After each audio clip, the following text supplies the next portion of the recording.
कैसे छूटल कुटनी बूढ़ा का कुटनपन। बहुत समय पहले का बात है। एखे नगर में प्रद्युम्न सिंह नाम के एखे राजा राज करत रहनन। राजा बहुत दयालु रहनन। उनकर प्रजा अपने राजा के बहुत माने। राजा भी अपने प्रजा का बहुत ख्याल करे। राजा एखे हंस पाले रहनन। वो हंस के राजा अपने लइका जैसन माने और खाए बदे वो हंस के खाली मोतिये चुगावे। वो हंस भी राजा के खूब पर चल रहल। वो हंस का रोज के एखे काम रहे कि जब साँझ होए तो महल के छत्ते पर से कभो ए ओरी तो कभो ओ ओरी घूमे बदे उड़ जाए और घूम फिर के रातीले वापस महल में लौट आवे। तो राजा भी निफिकिर रहे कि हमारा हंस रोज घूम फिर के वापस तो आ ही जाला। ऐसे ही एक दिन उड़त उड़त वो हंस नगर के ही मंत्री जी के छत्ते पे जाके बैठल। और छत्ते पे मंत्री जी का पतोहियो बैठल रहल। पतोहिया गर्भवती रहल। अब पतोहिया कतो सुनले रहल कि अगर कोनो गर्भवती मेहरारू हंस का मांस खा ले तो जोन होए वाला लइका होला वो एकदम बुद्धिमान सुंदर भाग्यशाली पैदा होला। ई सोच के पतोही के मुँह में पानी आ गयल। वो चुपचाप हंस के पकड़नी और पका के खा गईनी। ए बाती का पता न उनके सास के चलल न ससुर के न अपने आदमी के बतौनी। एकर कारण ई है कि अगर गलती से भी राजा के भनक लगत कि उनके हंस के मार के पचा गए बाइन तो सीधे मृत्यु और दंड मिलत। यही से केहू से कहनी नहीं। उधर रात भयल हंस लौटल नहीं। महल में हंगामा मचल। राजा रानी दोनों व्याकुल। चारों ओरी आदमी के दौड़ावल गयल हंस के खोजे बदे, पर हंस का कत्तो पता ना चलल। राजा अपने अड़ोस पड़ोस के नगरन में गांव देहात शहर हर ओरी ढिंढोरा पिटवा देनन कि जे भी वो हंस के पता बताई या खोज के लिए आई ओके हमारी तरफ से बहुत बड़ा इनाम मिली। लेकिन तभी भी वो हंस का कत्तो पता ना चलल। ऐसे ही कुछ समय बीतल। राजा के ही नगर में एक कुटनी बुढ़िया रहे। वो बुढ़िया कुटनपन में एक नंबर रहे। चाहे केहू को कितनो बड़ा कैसनो भेद रहे खोद के निकाल ले और ओकरे बाद सबके घरे घरे गाँवे गाँवे बांटनावे। ओकरे कुटनपन की वजह से बड़े बड़े लोगन में झगड़ा हो गए, बड़े बड़े लोगन में दुश्मनी हो गए, लेकिन ओके कोनो फर्क ना पड़े। ओके यही कुल में आनंद आवे। जब वो सुनलस कि राजा का हंस हेरा गयल है और ओकर खोजे वाले के या ओकर पता बतावे वाला के बहुत बड़ा इनाम मिली तो सीधे राजा के महल पहुँचल। राजा के लगे गई। कहलस, राजा हम तोरे हंस का पता लगा सकीला, बस हमें तनी सा समय दे दा। राजा कहनन, हमरे नगर में इतना बड़ा बड़ा पंडित जी हवं, ज्योतिषी हवं, इतनी बड़ी हमार सेना गुप्तचर, केहू ना खोजलस तो तू कहाँ से खोज पैबू। तो बुढ़िया कलश, देखा राजा हमें अपने योग्यता पे भरोसा है, तू बस हमें तनी सा समय दा, हम खोज लियाई। अरे तू हमारा राजा हुआ, कहबा तो हम आसमान से तरई तोड़ लियाई। तो हंस का पता लगाई कौन बड़ी बात है, बस हमें तू तनी सा समय दे दा, तनी सा धन दे दा, जैसे हम अपन काम पूरा कर सकी। तो राजा भी मान गिनन। ओके काम भरे का धन दे देनन। कहनन कि जल्दी तब पता लगा के बताओ हमें। राजा के महल से वापस अइले के बाद कुटनी बूढ़ा तुरंत अपने कामे पे लगनी। सबसे पहले वो पता लगौनी कि ए नगर में जितना भी धनी मनी लोग बैन उनमें से केकरे केकरे घरे गर्भवती मेहरारू हैं। कासे कुटनियो बूढ़ा जानत रहल कि अगर कोनो गर्भवती मेहरारू के हंस मिल जाए तो बिना ओके खैले वो मानी नहीं। और राजा का हंस खा के पचाए कोनो गरीब वे घरे के मेहरारून के तो बस का बात ना बा। यही सब पता लगावे लगल। तो ओके पता चलल कि मंत्री जी का पतो गर्भवती है।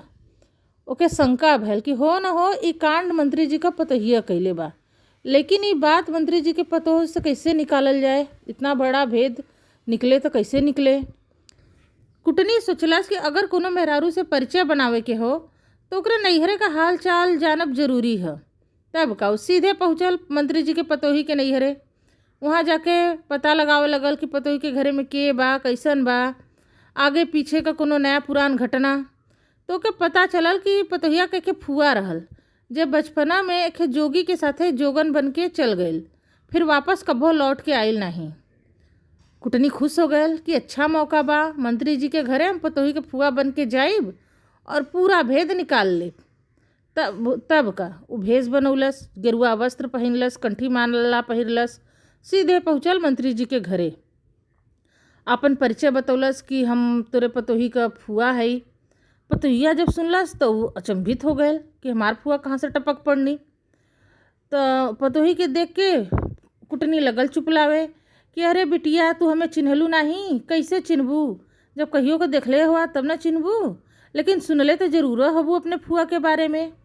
अब कुछ दिन भल हम लौट के वापस अइली, भैया भौजी से मिल ली तो तोहार पता चलल कि तोहार बिया यही नगर में भैल है, तोहार ससुर राजा के दरबार में मंत्री बायन, तो तुझसे मिले का लालसा भैल, यही से चल अइली।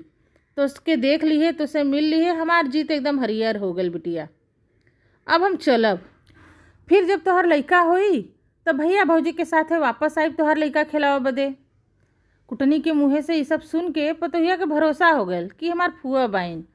तो पतोहिया कहलस कि अरे फुआ, जब तू आई गल बाबू तो कुछ इतना हमरो साथे रहा, इतना का जल्दी है जाए का।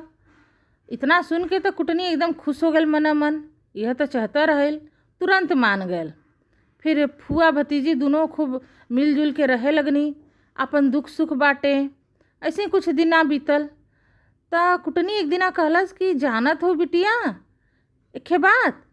तो कहलस का फुआ। तो कहलस कि बिटिया अगर कोनो गर्भवती मेहरारू हंस का मांस खा ले तो जौन होए वाला लइका होला वो एकदम बुद्धिमान, सुंदर और राजा का भाग्य लेके जन्मेला।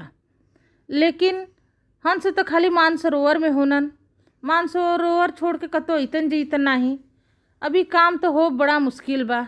ये कह के उदास हो गए। अपने फुआ के उदास देख के पतोहिया राजा का हंस खाए वाला कुल बात शुरू से फुआ के अपने बता दिलस। इतना सुन के तो कुटनी का आँख चमक गल।